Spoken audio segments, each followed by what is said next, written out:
Good morning, biology class, and today we are going to start our unit on evolution. This kind of ties in with classification, and you're going to have a little worksheet to do along with your notes today. The notes are going to be pretty short. Try to keep them under 15-20 minutes. When I talk about it being a lot like classification, well, let's start with the definition of evolution. Evolution is the change in an organism's population over time. So a change in an organism itself, like you having black hair and your parents having blonde hair, is not necessarily evolution. But if the whole population of humans starts to gain new traits or new features, and the entire population gets that, we call that evolution.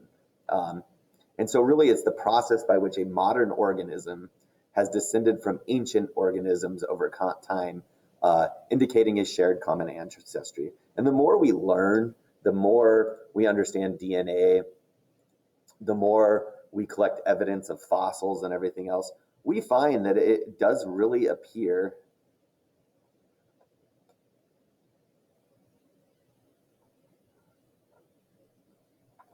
that all life originated from probably a single organism or a few different organisms. And we can see these similarities in our DNA as we start, as you guys look down here on my screen. If I start down here at the, I don't know why my pen's not working all of a sudden. If you start down here at the origins of life, we think it was something like a simple bacteria, even simpler than that.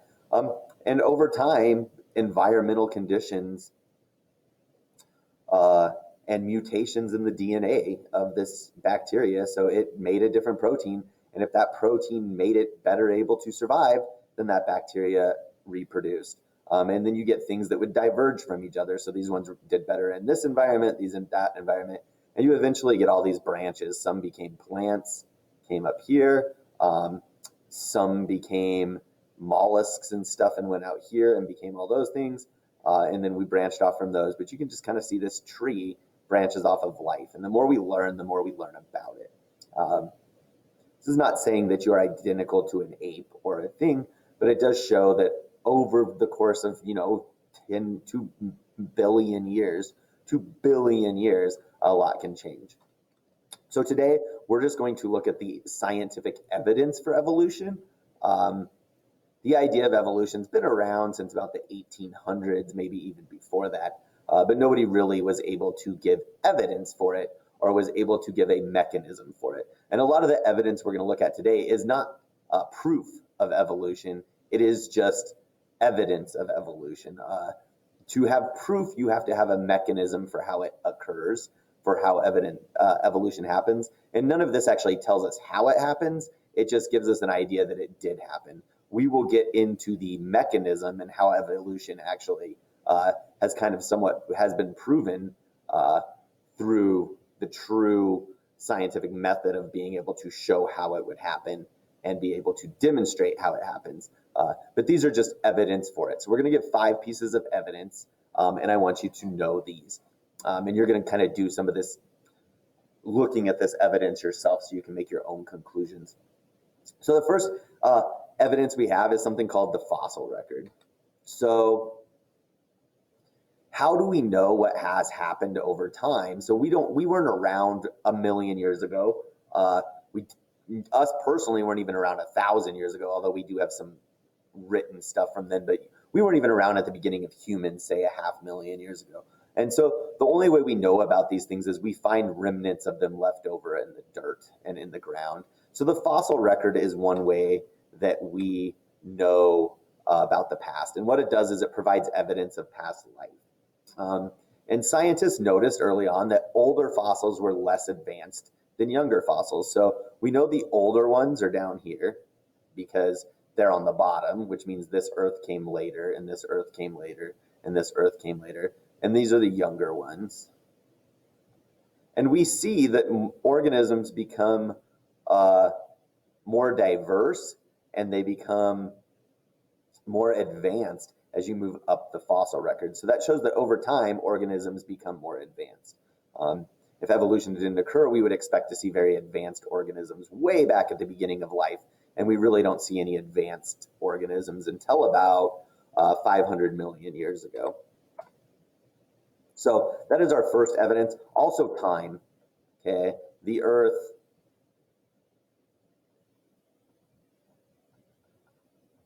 is 4.6 billion years old. That's old. 4.6 billion is a very, very, very long time.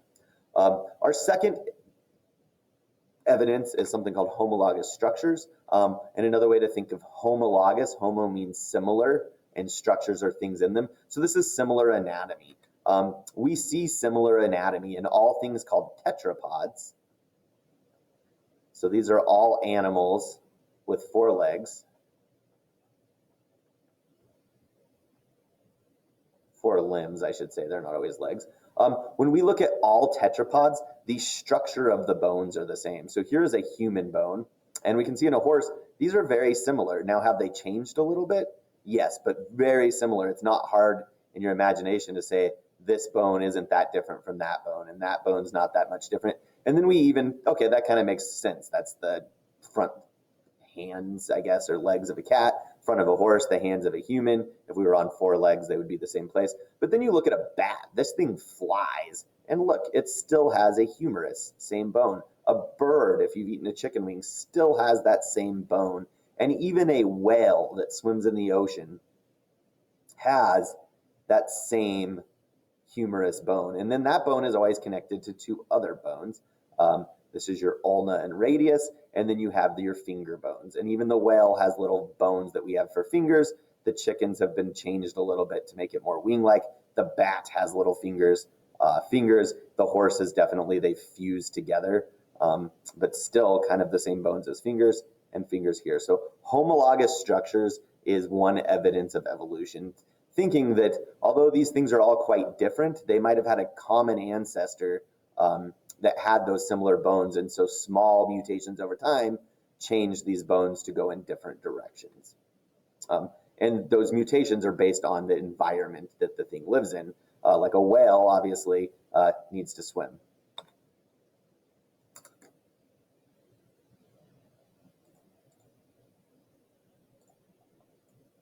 Okay, so what is the definition of homologous structures? Structures have the same basic form, but have different functions suggesting a common ancestor. Okay, I want you to write that down. Like I said, there's only going to be 5 of these little underlined things you need to write down, so make sure you write those down. There'll be some questions at the end. Here's just some more evidence of it. Here's a lizard, and these are the hind limbs instead, or forelimbs, the front, frog, cat. All of these things are tetrapods, and they all have very similar bone structures. The next piece of evidence is something called vestigial structures. And so this is going to be anatomy no longer used by the organism, but these structures have no use to the current organism, but were useful to an ancestral organism. So these are things that we look at animals and we're like, well, why does this thing have that? Because it does no good for it. And that just really wouldn't make sense, right? So there has to be a reason. And one of the reasons that people come up with that kind of makes sense is their past ancestor had this feature, but they evolved to a point where they don't use it anymore, but they also haven't lost it. So one of my favorite examples of this is a whale. This is a drawing of a whale, but if you look at their bone structure, whales right here have these bones sitting right here where you would normally see a hip, but there is no hip. And it's the remnants of a hip bone and a femur.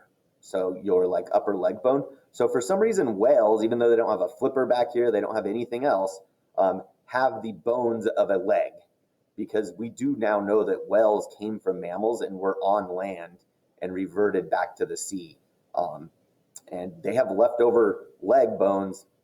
They don't do anything, but that is some evidence of it. And here's just that homologous structure again.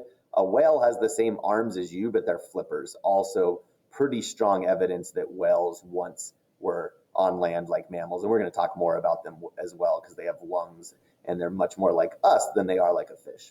We're going to go over some human characteristics too. Humans still have this little bone called a coccyx. It's your tailbone. It is where the tail goes off in other mammals. We just don't have tails anymore. Some of you, if you put out your arms, like that. Some of you guys have this. I don't, or I'd show you. Some of you have a little tendon right here, and some of us don't. So we believe that this tendon, it actually does nothing for humans, but in ancestral primates, this is really good for gripping and grabbing tree limbs and stuff. Humans, it doesn't even connect to anything anymore, so it's pointless. And we can see that some have it and some don't, but why do some still have that tendon we find in chimpanzees, but not in us? Other examples are appendix, which is a little piece that sticks off your large intestine where your poop is. We only know about this because sometimes it gets infected and we have to cut it out. Really doesn't do that much for humans. Might store some bacteria for us. Remember, we talked about gut bacteria. This is a good place to store it. But we look at other animals, other mammals, and ones who ate a lot of cellulose, like our ancestors might have, had really large appendixes.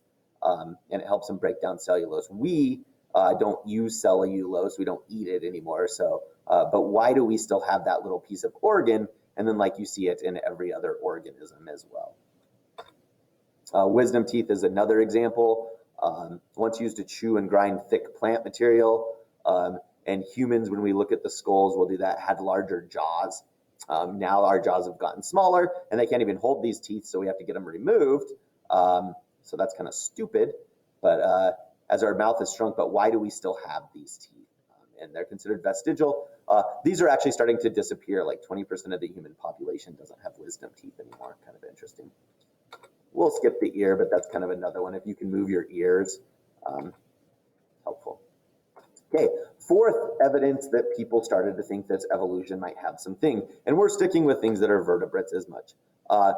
There is evidence for evolution is that gills and tails appear in all invertebrate or all vertebrate embryos, showing they could have had shared common ancestry.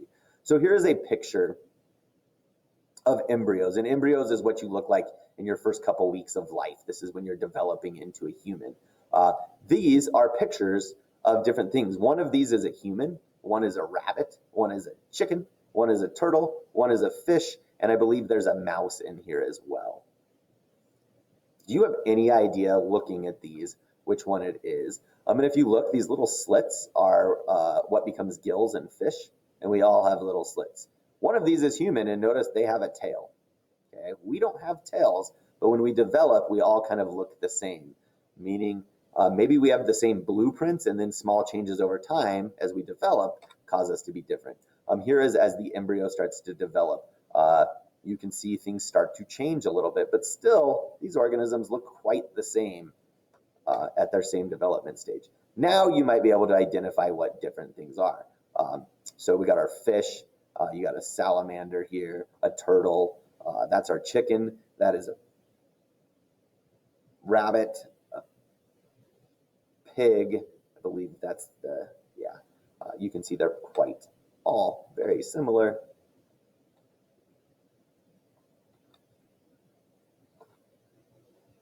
And so this idea that we all start out very similar is just some evidence. Is it proof? No, but it's evidence that maybe we are much more connected than we think.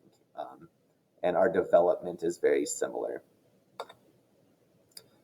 Here's a human fetus, just to give you another good idea. You can see the gill slits right here. These actually become your ears and your throat when we watch humans develop, so kind of interesting. You have this tail. That's pretty crazy. Can you tell what these are? Which one is human? Nope.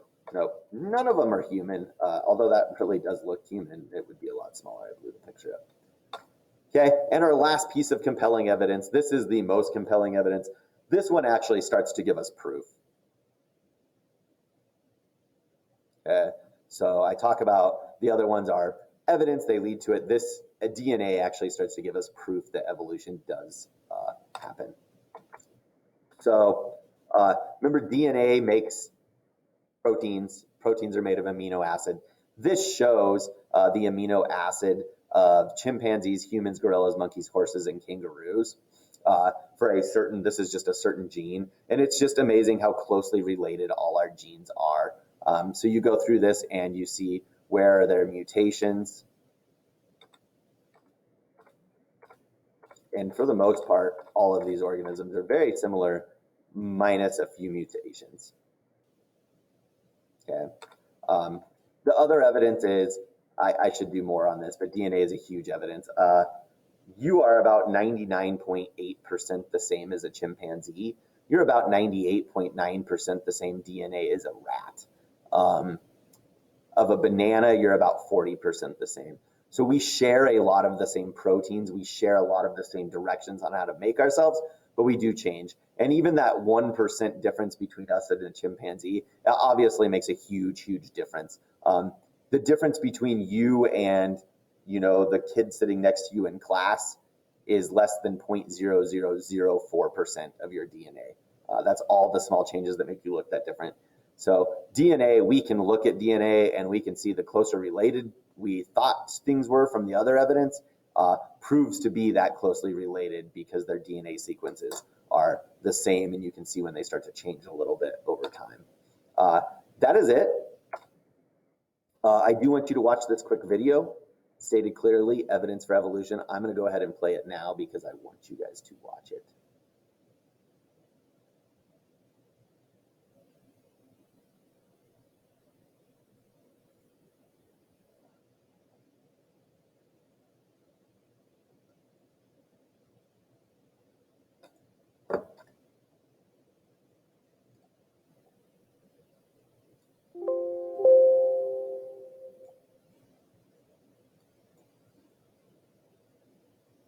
Okay, I'm not going to have you guys watch that right now. I'm sorry. Stated Clearly presents What is the evidence for evolution? The theory of biological evolution makes two very bold claims about living creatures. First, all living things on Earth are related. They evolved from a common ancestor.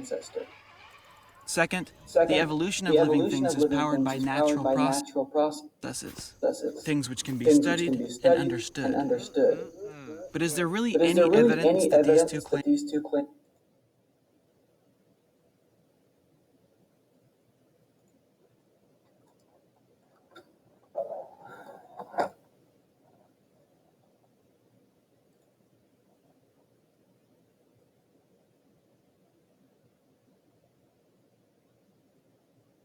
This is how fast YouTube is.